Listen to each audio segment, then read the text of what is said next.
How can you learn the real melody to a song? That's the topic for today. I have a little story to illustrate my point. It's kind of a crazy story.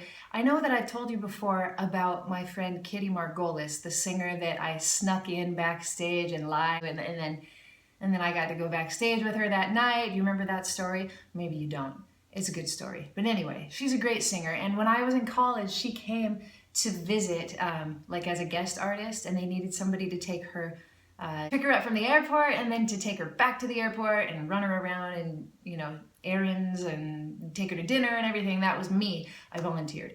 But anyway, on our way back to the airport, I've got to mention this too.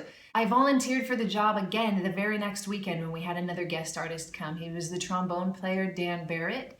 So within 1 week, I think, I got to take Kitty Margolis all around, and then I got to take Dan Barrett all around.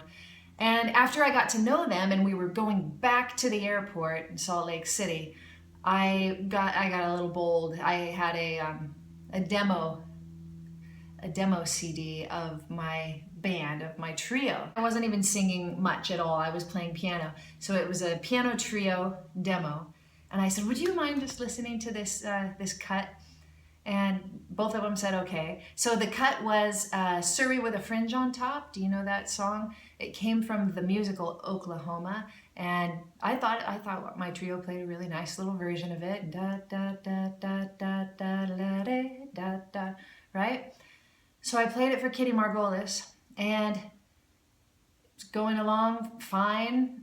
And then it got to the middle of the tune, and Kitty says, oh, you dropped a fifth right there. You should have dropped it an octave. I went, really? And then she sang it for me. Now the part she's talking about was the part, the wheels are yellow, the upholstery's brown, the dashboard's genuine leather, da da da da da da da da da da. This part, da da da da da da da da. Oh, maybe she said perfect fourth. It was a fourth, not a fifth. So that's how I played it. Da da da da da da da. And she said, don't go da da, it's da da. I said, really? And she said, yeah. She goes, yeah, that's what it is. She goes, that was the first thing I noticed. That was the wrong melody note. I was like, okay. So in my head, I'm thinking, I learned this song from the musical Oklahoma. I can hear Curly singing it in my head. I know that it goes down at perfect fourth. I didn't argue with Kitty Margolis because I figured there was something to it. But I kind of forgot about it, to tell you the truth. That was my naivete as a 18-year-old or whatever I was, because that was stupid. If somebody gives you advice, you ought to just get to the bottom of it and make sure that you understand what they meant. So the next week comes along. I've gotten to know Dan Barrett pretty well. I'm taking him back to the airport. I decide to say, Dan Barrett, would you listen to my demo? And he says, sure. And so we play it. And that part of the song is coming around. I'm not thinking about what Kitty Margolis said at all. Like, I totally forgot it. And then that part came, and Dan Barrett goes, oh, you should have dropped the octave there, not a perfect fourth. I went, okay. So now I'm thinking, oh, wow, okay, I really should have paid attention to what she said, because two people told me the exact same thing, and that was really their only advice. It's kind of crazy how that can happen. Even if your recording sounds pretty good, if somebody hears one bad thing in it, that's what they'll remember. It's too bad, really, but that's a lesson. So you want to at least make sure you've got the melody right. I mean, that's a really important part. So I went and asked my college professor, I think I asked my professor Steve Call, and I told him the story, and he says, let's put on this Oscar Peterson recording. So he puts it on, and guess what? Oscar Peterson drops the octave.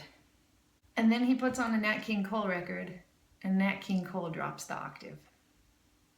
So even though I had learned it from the original, that's not what jazz people are familiar with. So that was a big lesson to me. And it shows that not only do you have to look up the original of something, like whatever, Broadway show or TV musical it was written for, you also have to go look up the most famous jazz recordings of this song. And Wikipedia is a great way for that. So you look up the title of your song in Wikipedia, you go there, you look up where it came from, whatever show it was, you can go to YouTube and try to watch it. And then you want to keep reading famous recordings of this song. What were they? The ones that are at the top probably be the most famous. So you want to look them up and you want to listen.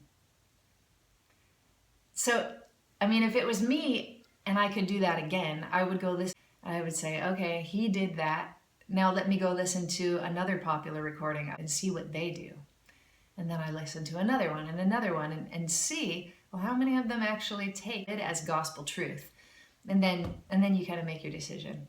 You can ask people too, if you've got jazz people in your community, musicians that you trust and that you know their stuff, you can say, how do you play this melody? And you just kind of get a consensus.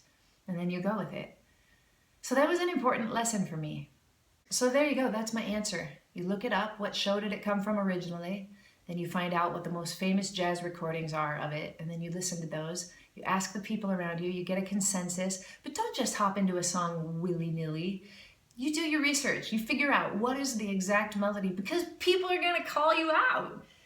Like, that's what we're gonna do. We're gonna call you out, we're gonna listen to you and be like, oh, that was pretty nice, but you missed the melody note in bar 13. And then that's all we'll remember.